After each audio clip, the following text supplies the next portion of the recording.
Jesus estava sentado no Monte das Oliveiras com seus discípulos, olhando para o grande templo. E neste momento ele fez algumas previsões que surpreenderam e chocaram seus discípulos. Começou a contar-lhes coisas que aconteceriam no tempo do fim, com o templo e com a própria Jerusalém. Neste momento, o templo em Jerusalém era o centro da religião e da vida dos judeus. Eles não podiam imaginar uma existência ali sem que o templo existisse. Até que Jesus diz: em verdade vos digo, aqui não ficará pedra sobre pedra, todos serão derrubados. Olá, queridos viajantes da Palavra de Deus, sejam muito bem-vindos a este canal, tudo bem com vocês? Para vocês que ainda não me conhecem, eu me chamo Mari Garcia e se você ainda não está inscrito aqui, este é o momento que você pode se inscrever.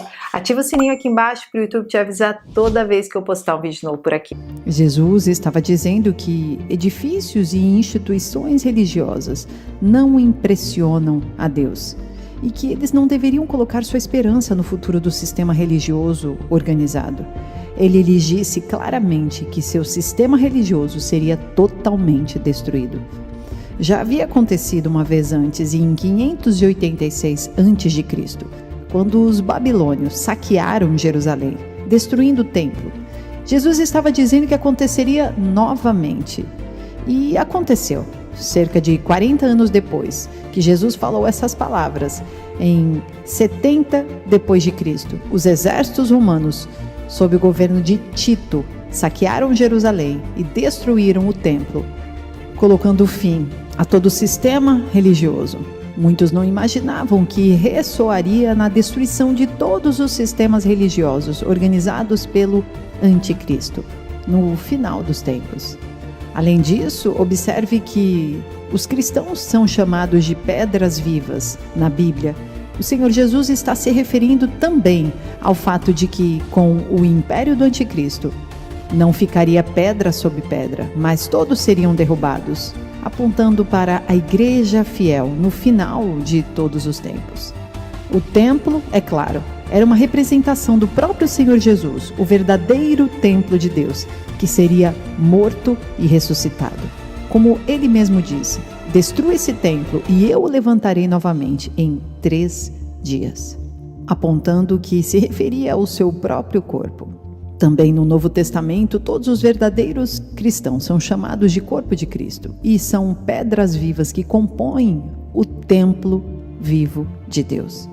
O que aconteceu com Jesus em seus últimos dias também acontecerá com o seu corpo, a verdadeira igreja dos últimos dias. Ele foi crucificado em fraqueza, mas ressuscitou para a vida em poder. Da mesma forma, seu corpo, a igreja, também será crucificado em fraqueza, mas ressuscitado para a vida em poder. Nesse discurso de Jesus no Monte das Oliveiras, os discípulos continuam perguntando quando acontecerá e qual será o sinal da sua vinda e do fim dos tempos.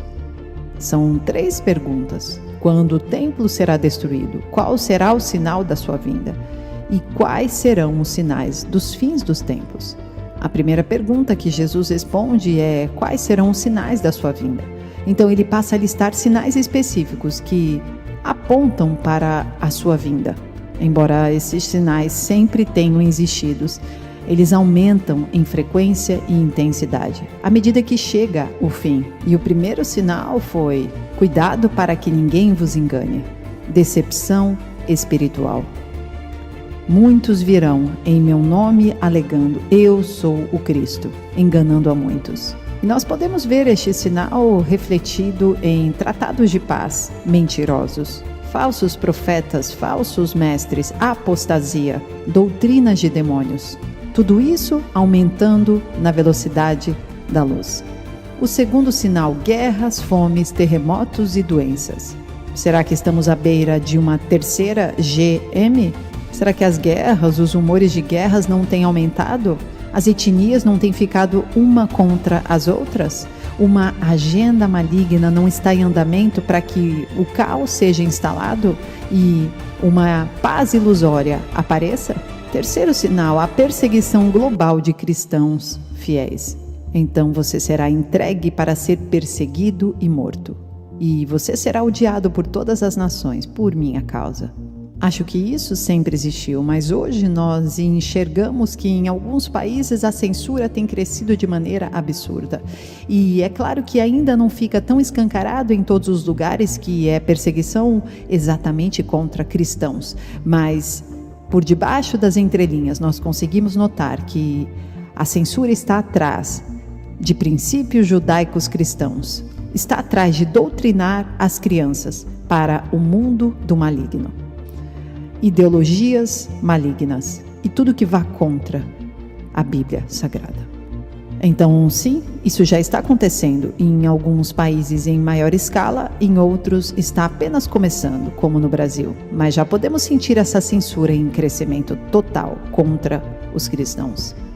O quarto sinal, a apostasia global na igreja. Naquele tempo, muitos se afastarão da fé e trairão e odiarão uns aos outros. Para existir apostasia, a pessoa precisa já ter experimentado da fé, ou seja, são cristãos que se desviarão.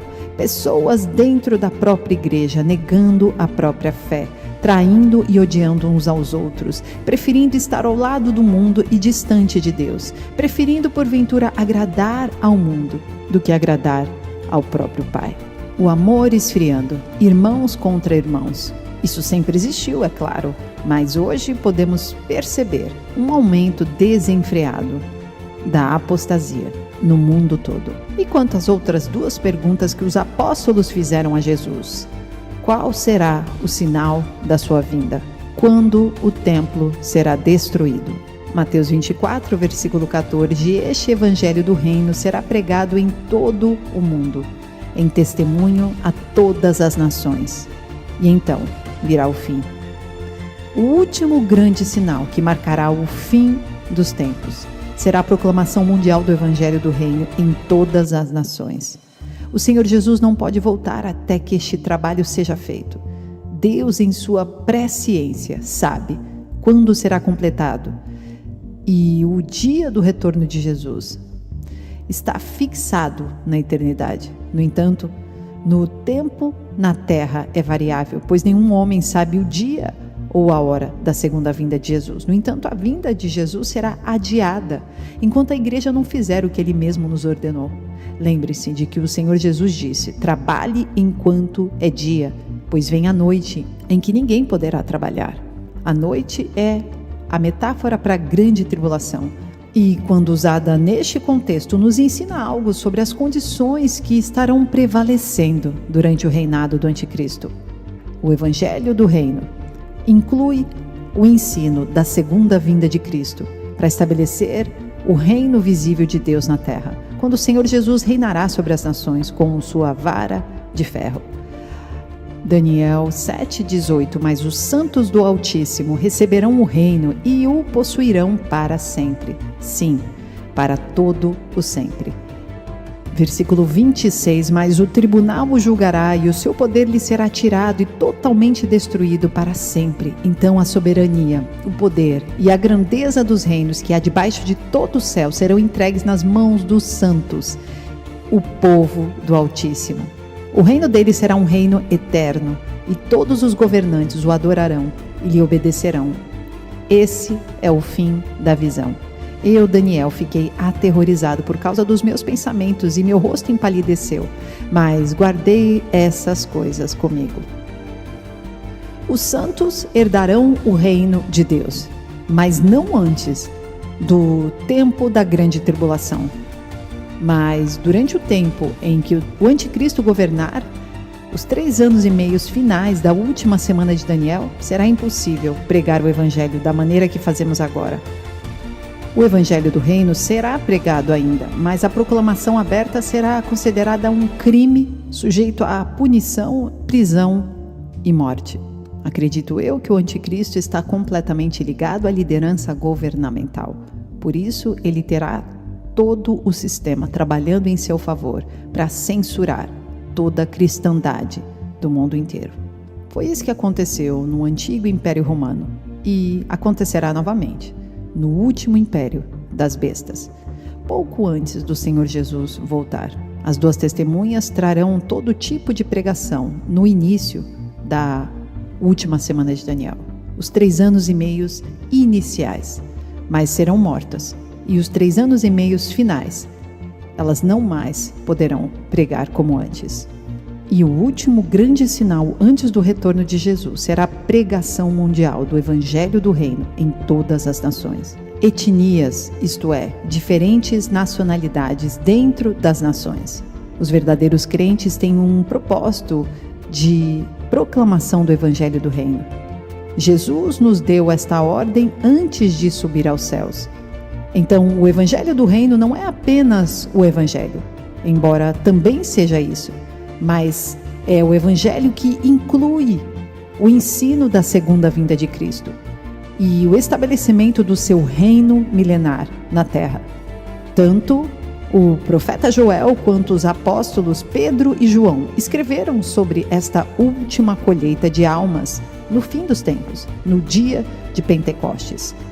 Ali houve o primeiro cumprimento da promessa e no fim dos tempos acontecerá o segundo cumprimento da mesma promessa. Pedro disse que havia acontecido um cumprimento parcial da profecia de Joel e que o cumprimento final viria no final desta era, pouco antes da volta de Jesus. Depois que o Espírito Santo caiu no dia de Pentecoste, o apóstolo Pedro disse: "Mas isto é o que foi dito pelo profeta Joel. E será nos últimos dias, diz Deus, que derramarei do meu Espírito sobre toda a humanidade. E vossos filhos e vossas filhas profetizarão. E os vossos jovens terão visões. Os velhos terão sonhos. Escravos, homens, mulheres, naquele dia derramarei do meu Espírito e eles profetizarão. E concederei maravilhas em cima do céu e sinais embaixo da terra, sangue, fogo e vapor de fumaça." Quando Pedro disse isto foi dito pelo profeta Joel, ele está dizendo que era um padrão semelhante a um prenúncio que estava por vir, dito pelo profeta Joel. Em segundo lugar, no dia de Pentecoste não houve maravilhas em cima do céu, nem sinais embaixo da terra, nem sangue, fogo e vapor de fumaça, nem o sol se transformou em trevas e a lua em sangue. Isso acontecerá no final dos tempos. O dia de Pentecoste foi a chuva temporã do Espírito e o prenúncio da chuva seródia do Espírito, que cairá nos últimos dias. Podemos dizer que hoje o Espírito está caindo à medida que o Evangelho do Reino vai para as nações, através de todos os meios de comunicação. O Senhor Jesus não pode voltar até que todas as nações tenham ouvido a mensagem do Evangelho do Reino. Podemos apressar a volta do Senhor pregando o Evangelho do Reino. Infelizmente, inúmeras igrejas ocidentais ainda não pregam o Evangelho do Reino. Ao invés disso, pregam sobre apenas a salvação, evitando e ignorando a profecia do fim dos tempos, não alertando o povo sobre o que vai acontecer no futuro. Desta forma, muitos não estarão prontos para quando chegar o tempo da grande tribulação. Muitos ainda precisam ouvir as boas novas deste Evangelho do Reino, não apenas sobre a salvação, que é algo maravilhoso, mas também sobre a volta, o retorno e o reino de Cristo milenar, onde nós estaremos com Ele e seremos reis e sacerdotes. A terceira pergunta foi: quando o templo será destruído? Para a resposta a esta pergunta do discípulo sobre a destruição do templo, precisamos nos voltar para o Evangelho de Lucas, em Lucas 21, versículo 20 em diante. Quando virem Jerusalém rodeada de exércitos, vocês saberão que a sua devastação está próxima. Então, os que estiverem na Judeia fujam para os montes. Os que estiverem na cidade, saiam. E os que estiverem no campo, não entrem na cidade. Pois estes são os dias da vingança, em cumprimento de tudo o que foi escrito. Como serão terríveis aqueles dias para as grávidas e para as que estiverem amamentando. Haverá grande aflição na terra e ira contra este povo. Cairão pela espada e serão levados como prisioneiros para todas as nações. Jerusalém será pisada pelos gentios, até que os tempos deles se cumpram. No ano 70 depois de Cristo, o exército romano sitiou Jerusalém para que ninguém pudesse escapar. Sua destruição era certa, como Jesus havia profetizado 40 anos antes de realmente acontecer. Uma situação política surgiu em Roma que exigiu que os exércitos se retirassem por um período muito breve de tempo. Durante este tempo, todos os cristãos fiéis que acreditavam no que Jesus disse fugiram da cidade e se reuniram em um refúgio. Depois disso, os romanos voltaram, sitiaram Jerusalém mais uma vez e continuaram o cerco até que a cidade foi tomada e o templo destruído. Os soldados ergueram emblemas pagãos de adoração nas ruínas do monte do templo, onde o Santo dos Santos estava situado, e os adoraram. Esta foi considerada a abominável da desolação, sobre a qual Jesus falou que aconteceu em 70 d.C. e se repetiria várias vezes ao longo da história, com uma abominação final, realizada pelo Anticristo no final desta era, no tempo da grande tribulação, que será um momento diferente de qualquer outro na história, um tempo nunca antes experimentado e nunca mais em toda a história futura. O Senhor Jesus foi totalmente claro quando disse, em Mateus 24, 21, porque haverá então grande tribulação, como nunca houve desde o princípio do mundo até agora, nem jamais haverá. Se aqueles dias não fossem abreviados, ninguém sobreviveria, mas por causa dos eleitos, aqueles dias serão abreviados. O profeta Daniel também falou sobre esse mesmo período de tempo, e claramente em seu contexto se referia aos últimos dias, que antecederiam ao retorno de Jesus Cristo. Daniel, capítulo 12. Naquela ocasião, Miguel, o grande príncipe que protege o seu povo, se levantará. Haverá um tempo de angústia como nunca houve, desde o início das nações até então.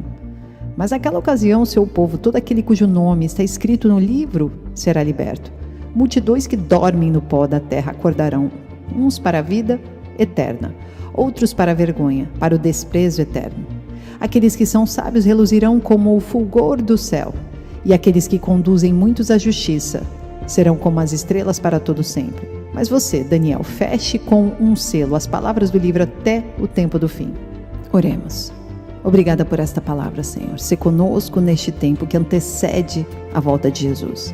Queremos pregar o Evangelho do Reino, o Evangelho que, além de falar sobre salvação, além de falar sobre novidade de vida, sobre viver tudo novo, se arrepender, deixar o pecado para trás, nós proclamamos a volta de Jesus. Maranata, ora vem, Senhor Jesus. E Ele vem, mas Ele vem para reinar durante todo o reino milenar. E nós reinaremos com Ele, como reis e sacerdotes, aqui na terra, de maneira literal. Seremos todos igreja fiel. Se conosco nessa caminhada, Pai. Se estivermos no engano, Senhor, abre os nossos olhos espirituais. Queremos viver conforme o Teu querer, Senhor. Por isso, Pai, acampa Teus anjos ao nosso redor, para que possamos ser Teu instrumento vivo da palavra, testemunhando com coragem, com fé e através do Espírito Santo de Deus, a vida de Jesus, o reino eterno do Senhor Jesus. Te agradecemos e te louvamos, em nome de Jesus. Deus abençoe, queridos, e até o próximo vídeo.